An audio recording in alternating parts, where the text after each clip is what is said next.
घने पहाड़ों और अथाह जंगलों के बीच धवलपुर नाम का एक छोटा सा राज्य बसा हुआ था।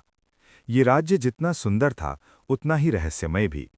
कहा जाता था कि इस जंगल में प्रकृति स्वयं सांस लेती है और जो लालच लेकर प्रवेश करता है वो खाली हाथ लौटता है।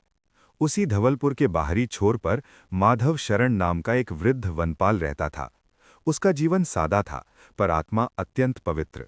वो वर्षों से जंगल की रक्षा करता आया था। पेड़ काटने नहीं देता, शिकारियों को भगा देता और वन्य जीवों को अपने बच्चों की तरह मानता। माधव का एक ही पुत्र था, ईशान। युवा, तेजस्वी, पर भीतर से बेहद संवेदनशील। पिता ने उसे सिखाया था, वन केवल लकड़ी नहीं देता बेटा, वो मनुष्य का चरित्र भी परखता है। समय बीतता गया। एक दिन माधव शरण बीमार पड़ गया। उसकी सांसें भारी थीं और आंखों में अंतिम सत्य झलक रहा था। उसने ईशान को पास बुलाया और कहा, बेटा, अब ये जंगल तुम्हारी जिम्मेदारी है, पर एक बात याद रखना। दक्षिण दिशा में स्थित काला पहाड़, उसके बीचों बीच एक काल वृक्ष है। उस वृक्ष के पास मत जाना, न उसे काटना, न उसकी छाया में विश्राम करना। ईशान ने वचन दिया। कुछ ही दिनों में माधव शरण इस संसार से विदा हो गया।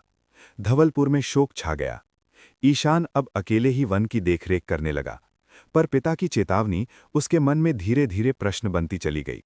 आखिर उस काल वृक्ष में ऐसा क्या है? एक दिन गश्त करते करते वो अनजाने में काले पहाड़ के पास जा पहुंचा। वहां हवा भारी थी, पक्षी मौन थे और धरती जैसे चेतावनी दे रही हो। तभी उसने उसे देखा।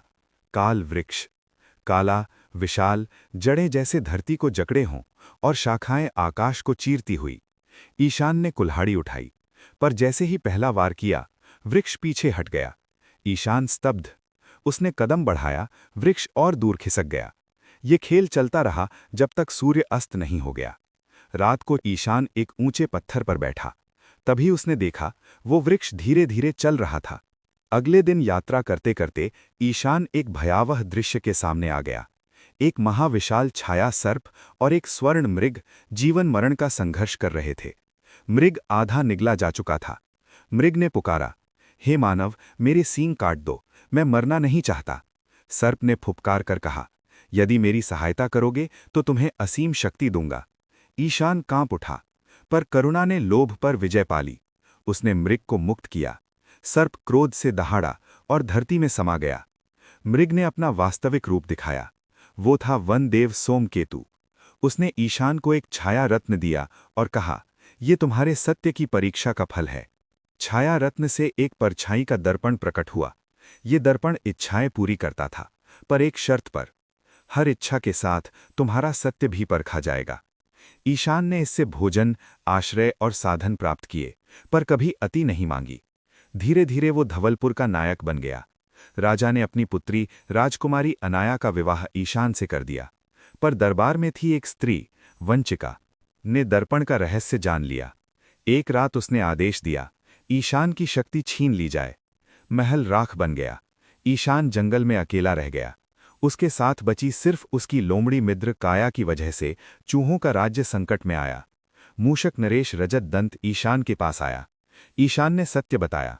चूहों ने दर्पण चुरा लिया और ईशान को लौटा दिया। ईशान ने दर्पण से सिंहासन नहीं मांगा।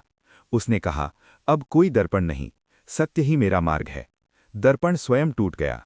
काल वृक्ष हरा हो गया। वंचिका लुप्त हो गई। ईशान और अनाया ने ऐसा राज्य बनाया जहां जादू नहीं, न्याय चलता था।